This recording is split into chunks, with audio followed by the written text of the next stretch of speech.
Today, I want to have a conversation with you about this article I came across in the Des Moines Tribune from April 1975. And it was about Black Indians, forgotten American culture. And it just made me think, how long have we been really having this conversation?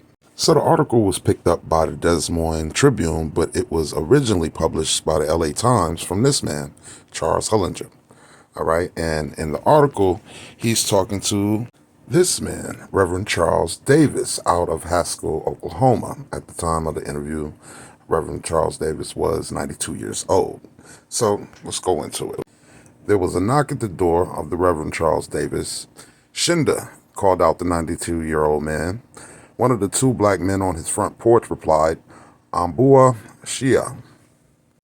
The preacher opened the door and welcomed his two friends into his home. He greeted the men in Creek Indian language. Shinda, who is it? They answered, Ambua Shia, we've come to eat, a traditional response of Creeks when visiting friends. Black Indians, Water Creek language. The three men are Black Indians of mixed Indian and Negro blood. There are pockets of them scattered throughout the United States. In Delaware, they are known as the Forgotten Moors. So we understand that Europeans came here, called Indians Moors, because they were all dark-skinned. So anyway, let's keep going. Louisiana, North Carolina, Red Bones. Davis, for the past 50 years, the pastor of the First Baptist Church of Haskell, 25 miles south of Tulsa, is one of the approximately 1,000 Creek freedmen, as the Black Indians are called, in the northwestern Oklahoma.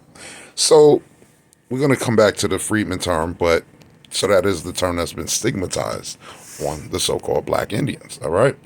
Creek Indians brought their Negro slaves with them when they moved from Georgia and Alabama to the Indian Territory in 1828, said Davis. Yes, Indians had slaves just as the whites did.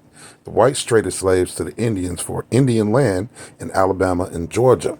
Now, see, this, I thought that was really interesting because let's just think about it like this. Why would the Indian take a slave for their land and then leave their land?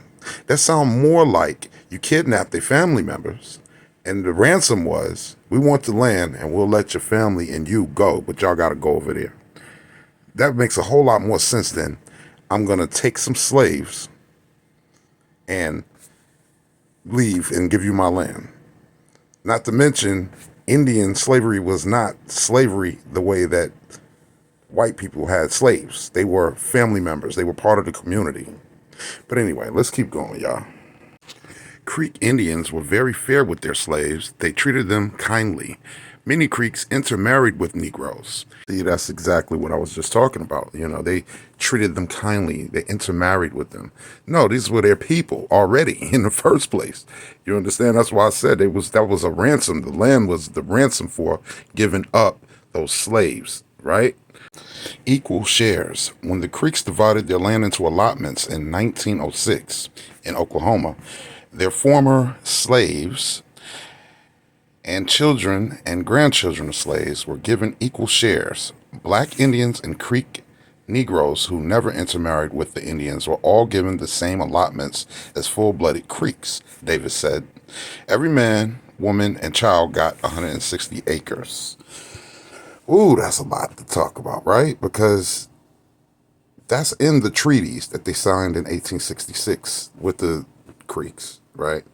But the wording in the treaties, even in that particular treaty, is really tricky. And again, they played this game with the freedmen, and that was all based on how you looked. But the actual people knew that they were real Creeks and not Negroes. Negro was just a term that was given to darker skinned and also the ones that were enslaved or kept in bondage, or however you want to say it. But at the end of the day, they just decided who was a freedman based off of how they looked. Let me keep going. The black minister has a vivid recollection of the day that the allotments were made. I was a teenager at the time. I can remember when the Indian chiefs commenced to allot the Creek land. The question came up what to do with the Negroes. There was no hesitation, no argument. The chiefs meeting in the old council house counted all of us as Creek Indians. To this day, many families on the Creek tribal rolls are blacks with no Indian blood or are Black Indians.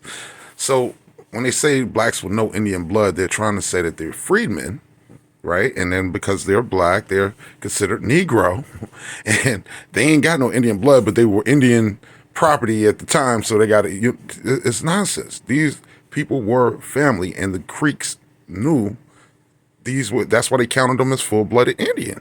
They didn't cheat them because it's like if you really felt like nah, they's some outsiders. They don't supposed to get what we get. You see, all of that came later with all these white Indians. That happened in the 1900s, that explosion of white Indians and white Indians taking over all of their councils and everything. Let's keep going. Helpers. Negro slaves were helpers more than slaves to the Creeks, said the old minister who was revered by blacks and Indians alike throughout Oklahoma. Now let's talk about this again.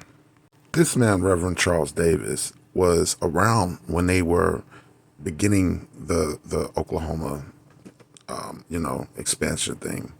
He saw how they act originally when he was really young. He was around when the Greenwood Tulsa massacre happened, and this is he's right down the street from Tulsa, so he was around all of that. You understand?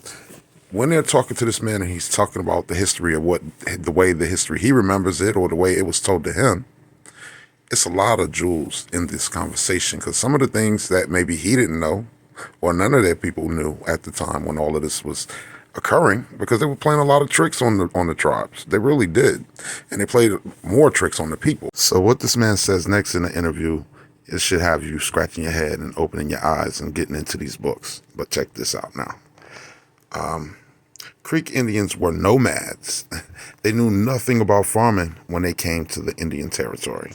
So pause right there. The Indians were nomads. Why would the Creek Indians, who had been there for thousands of years, the real Creek Indians, be nomads? They weren't nomads. The Creek is a division of the Mississippian culture, the real Creeks, right? They absolutely knew how to build things. They knew how to farm. They knew how to take care of their territory. So even if they were pushed over a couple states away from their original territory, they would not all of a sudden forget how to take care of themselves. It was the blacks who taught them about farming. The blacks built log cabins instead of wigwams and dugouts. Okay, hold up. Let's just hold on for real quick. Let's just talk about this. So the Creeks actually lived in rectangular houses made of pole frames and covered with mud, right? They knew how to build. They said they also planted fields of corn, beans, and squash. They knew how to farm. They also hunted and fished. See, they weren't nomads, and they knew the land. The Creek tribes generally lived in a single-family housing that centered around a town center. These houses were made of plaster and river cane. They also had thatched roofs. However, the family houses were not the only interesting architecture made by the Creeks. Okay, they didn't build wigwams. And by the way, neither did the Cherokee. The Cherokees built circular homes into the ground, and they also built log cabins. But you know who did have wigwams? In the Northeast, the Iroquois tribes, so that's the Lenape to the Narragansett, all up the Northeast coast, they built wigwams, but they also built longhouses. And they also didn't go to Oklahoma, so they wouldn't have confused them. But the ones that was from the west side, like the Apache and the Navajo, and even the Sioux Indians and the Shawnee Indians, all did build wigwams. So what this article is basically showing us is how they were pushing these other Indian tribes from other places and pushing them all into Oklahoma. And the people who were now being labeled as these certain tribal members weren't really the original tribal members. They didn't know how to take care of themselves. They couldn't farm the land. They were building transient housing. This is not what Creek Indians did. So it's showing these weren't the real Creeks. But let's get back to the article. And it was the blacks who converted the Creeks to Christianity. They, the Indians, believed in the sun god and moon god before they had slaves. See, now that really has another deeper discussion, but we ain't going to do that on this particular one. So let's keep going.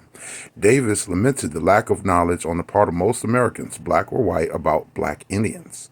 You won't read it in the history books, he declared. And the sad part, most young people don't know it. I mean, most of our own Creek freedmen kids don't even know it. So what you're really witnessing is the identity theft of the real American Indian, and when they started mishmashing a bunch of different people into these tribes. All right, y'all. Until next time.